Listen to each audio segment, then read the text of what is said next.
Bismillahirrahmanirrahim. Assalamualaikum warahmatullahi wabarakatuh. Saya Muhammad Akmal Syahir bin Muhammad Zabidi dengan nombor metrik A170215. Okey, untuk subjek pengantar fiqh ibadat dan munakahat, saya akan membentangkan satu tajuk iaitu perkara-perkara sunat, makruh dan perkara-perkara yang membatalkan solat. Okey, yang pertama saya akan memberitahu perkara-perkara sunat ketika solat. Perkara-perkara sunat ketika solat ini terbahagi kepada dua perkara, iaitu yang pertama sunat ab'ad, yang mana maksud dia sunat ab'ad ni ialah perkara sunat yang apabila ditinggalkan ia mestilah diganti dengan sujud sahwi. Okey, antara sunat-sunat ab'ad adalah seperti membaca tahiyat awal, duduk antara tahiyat awal, selawat ke atas Nabi Muhammad SAW selepas tahiyat awal, selawat ke atas kaum keluarga Nabi Muhammad SAW selepas tahiyat akhir, kunut dalam solat subuh dan solat witir pada pertengahan Ramadan, berdiri untuk kunut, selawat ke atas Nabi Muhammad SAW dalam kunut ketika solat, serta selawat ke atas kaum keluarga Nabi Muhammad SAW selepas kunut. Itu merupakan sunat ab'ad yang mana apabila kita meninggalkan perkara-perkara sunat ini, kita mestilah sujud sahwi. Okey, perkara yang seterusnya, yang perkara sunat ketika solat ialah sunat hayat, yang mana sunat hayat ini ialah perkara-perkara sunat yang mana jika kita tinggalkan perkara-perkara sunat itu, kita tidak memerlukan kepada sujud sahwi. Okey, antara perkara-perkara sunat hayat ini adalah mengangkat kedua tangan semasa takbiratul ihram, melafazkan takbir selepas imam mengucapkannya, meletakkan tangan kanan atas tangan kiri ketika berdiri selepas takbiratul ihram, melihat ke arah tempat sujud, membaca doa iftitah, memohon perlindungan Allah Subhanahu Wa Taala daripada syaitan selepas membaca surah Al-Fatihah, membaca amin selepas membaca surah Al-Fatihah, menjarakkan kedua tapak kaki ketika berdiri, membaca ayat-ayat daripada surah selepas Al-Fatihah, membaca takbir semasa rukuk, sujud, bangun daripada sujud dan semasa qiyam. Seterusnya tasmid dan tahmid semasa iktidal, seperti kita mengucapkan sami Allahu liman hamidah dan kita membaca Rabbana lakal hamd. Itu juga merupakan perkara-perkara sunat hayat. Okey, seterusnya mendahulukan letak kedua lutut, kemudian tangan dan kemudian wajah ketika sujud. Maknanya kita mengikut urutan. Kita turun untuk sujud, kita meletakkan terlebih dahulu lutut, kemudian kita meletakkan tangan dan kemudian kita meletakkan wajah pada urutan yang terakhir ketika kita hendak sujud. Okey, seterusnya membaca doa antara dua sujud, duduk istirahah, iaitu duduk sejenak, duduk sebentar ketika hendak bangkit daripada satu rakaat ke rakaat yang berikutnya, dan tidak dipisahkan dengan tahiyat. Maknanya duduk ni masa kita nak bangun untuk ke rakaat yang seterusnya, kita berhenti sebentar. Itu merupakan perkara sunat hayat. Dan seterusnya doa selepas selawat ke atas Nabi SAW ketika tahiyatul akhir, dan yang terakhir khusyuk semasa membaca zikir-zikir solat dan di sepanjang solat yang kita lakukan itu. Okey, seterusnya kita akan pergi ke perkara-perkara yang makruh ketika solat. Okey, perkara-perkara makruh ni ada banyak ketika solat.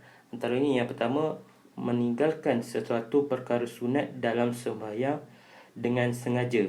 Maknanya kita tak buat pun perkara sunat tu bukan kita sebab kita terlupa ataupun apa, tapi dengan sengaja kita tidak melakukan perkara-perkara sunat ini dengan sengaja. Itu akan menyebabkan ia menjadi makruh. Okey, yang seterusnya melakukan bacaan yang menyongsang dari susunan yang ada dalam Al-Quran. Maknanya dekat sini contohnya kita tak baca ayat tu, kita tak baca surah tu mengikut urutan yang sebenarnya. Sepatutnya kita baca surah Qul Huwallah dulu, baru kita baca surah Qul A'udzu Birabbin Nas. Tapi dalam solat tu kita baca dulu surah Qul a'udzu birabbin nas tu dulu, baru kita baca Qul huwallah tu. Itulah yang maknanya bacaan yang songsang yang dari susunan yang ada dalam Al-Quran. Okey, yang seterusnya membaca dalam rakaat kedua bacaan surah yang lebih panjang daripada bacaan di dalam rakaat yang pertama. Maknanya kita baca pada rakaat pertama tu surah yang pendek, dan rakaat yang kedua tu baca surah lagi panjang daripada yang rakaat pertama. Itu maksud dia. Okey, yang keempat, mengulangi pembacaan surah yang sama dalam satu rakaat yang sama atau dalam dua rakaat. Okey, yang seterusnya, melakukan sesuatu yang tidak bermakna dengan tangannya tanpa ada sebab yang perlu. Maknanya maknanya tangan tu kita saja hayunkan ke, itu perkara yang makruh. Okey, seterusnya memejamkan kedua mata semasa sembahyang tanpa keperluan, berpaling dengan dada masih menghadap kiblat ketika sembahyang tanpa sebarang sebab. Yang seterusnya, berdiri sebelah kaki atau mengangkat sebelah kaki lalu disandarkan kepada kaki yang satu lagi.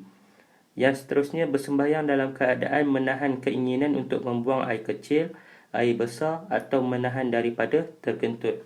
Maknanya ketika sembahyang tu kita tahan. Sebelum sembahyang tu kita dah terasa nak kencing, tapi kita sembahyang juga dan kita tahan untuk terkentut ke. Kita rasa lepas solat baru kita nak ni. Padahal dalam solat tu menyebabkan kita berfikir yang kita ni tengah tahan perkara-perkara tu. Okey. Yang seterusnya, mengerjakan sembahyang dalam keadaan bersandar ke dinding atau sebagainya. Benda ni kalau ada keuzuran tak apa, tapi kalau tak ada keuzuran dia menjadi makruh. Seterusnya, membaca surah atau ayat dalam dua rakaat akhir sembahyang fardu kecuali makmum yang masbuk yang ketinggalan rakaat pertama dan kedua. Membaca nyaring, maknanya membaca dengan kuat di tempat yang sepatutnya perlahan atau sebaliknya. Menghamparkan kedua belah lengan semasa sujud seperti yang dilakukan oleh singa. Maknanya kita letakkan daripada siku ke tapak tangan tu di atas tempat sujud. Maknanya itu menghamparkan kedua belah tangan seperti keadaan singa yang sedang duduk. Okey, seterusnya mengerjakan sembahyang dengan menggunakan pakaian harian atau pakaian untuk bekerja sekiranya mempunyai pakaian yang lain. Maknanya kat sini kita pakai pakaian yang biasa je, yang kita selalu pakai untuk solat, tapi waktu kita nak keluar ke, kita pakai smart-smart, tapi waktu solat kita tak buat benda tu. Okey, seterusnya, solat tanpa berbaju sedangkan dia mampu memakainya. Ini perkara-perkara ni selalu dibuat oleh orang-orang zaman dulu lah. Dia pakai kain pelikat, lepas tu dia tak pakai baju, lepas tu dia solat. Okey. Yang seterusnya, bersembahyang dengan pakaian yang terlukis dengan gambar binatang ataupun manusia. Perkara ini akan menyebabkan, contoh kalau kita solat berjemaah ke, bila kita berada di hadapan makmum yang lain, akan menyebabkan makmum di belakang tu menjadi tidak fokus, tidak khusyuk ketika solat, disebabkan apa yang terdapat pada baju, pada pakaian yang kita pakai itu. Okey, yang seterusnya, mengerjakan sembahyang di tempat-tempat seperti bilik mandi, pasar, tempat lalu lalang, kubur, gereja, tempat buangan sampah, tempat penyembelihan dan kandang binatang. Tempat-tempat ni sepatutnya, tempat solat ni kita mestilah cari tempat yang suci, tempat yang selesa untuk solat. So bila kita solat di tempat yang tidak sepatutnya akan menjadikan ia makruh. Itu merupakan perkara-perkara yang makruh ketika solat. Okey, untuk perkara yang terakhir ialah perkara yang membatalkan solat. Okey, perkara-perkara yang membatalkan solat ni antaranya semua perkara yang membatalkan wuduk. So bila wuduk kita terbatal, automatik solat kita pun akan terbatal. Okey, yang seterusnya, berhadas besar atau kecil semasa dalam solat. Maknanya ketika kita dalam solat tu kita terkucil ke, menyebabkan pakaian kita tidak suci dan solat kita juga akan terbatal. Selain itu, terkena najis pada anggota badan, pakaian dan tempat solat. So maknanya bila terkena najis pada anggota badan, pakaian dan tempat solat, automatik solat kita akan terbatal. Dan seterusnya berkata-kata dengan sengaja walaupun sedikit. Termasuklah ketawa. Maknanya kita tengah solat, sepatutnya kita kena khusyuk yang kita sedang menghadap Allah. Tetapi bila kita sedang solat, tapi kita bercakap-cakap tanpa dengan sengaja, itu akan membatalkan solat kita. Walaupun bila ada orang, contoh kalau kita tengah solat, lepas tu ada orang buat lawak, dan kita ketawa dengan lawak yang orang buat tu, automatik solat kita akan batal. Seterusnya, sengaja mendedahkan aurat atau tidak sengaja segera menutupnya kembali apabila auratnya terbuka. Okey, sekiranya kita sengaja mendedahkan aurat, maka terbatallah solat kita. Tapi kalau kita tidak sengaja, maka kita kena segera menutupnya apabila aurat kita terbuka. Okey, seterusnya makan dan minum ketika solat. Makan dan minum ni akan membatalkan solat kita. Bergerak 3 kali berturut-turut, seperti bergerak 3 langkah berturut-turut atau memukul 3 kali berturut-turut, automatik solat kita akan terbatal. Seterusnya, dengan sengaja melebihkan rukun fi'li, iaitu perbuatan di dalam solat. Contohnya, kita tambah, sepatutnya solat kita 4 rakaat, tapi kita saja tambah rukuk kita, sujud kita jadi 5 rakaat. Itu membatalkan. Dan yang seterusnya, mengubah niat, iaitu seperti kita berniat untuk memutuskan solat ataupun ragu-ragu sama ada hendak memutuskan solat atau tidak.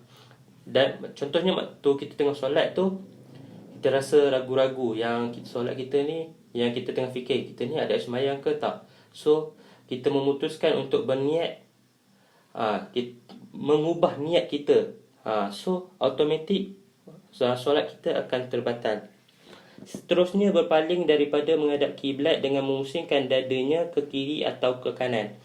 Maknanya kita solat tak mengikut kiblat, automatik solat kita akan terbatal. Dan yang terakhir, murtad, iaitu keluar dari agama Islam. Waktu kita solat tu kita murtad, dan dahlah murtad, waktu kita solat, murtad tu dahlah tak beriman dengan Allah, dan buat apa kita nak solat kan.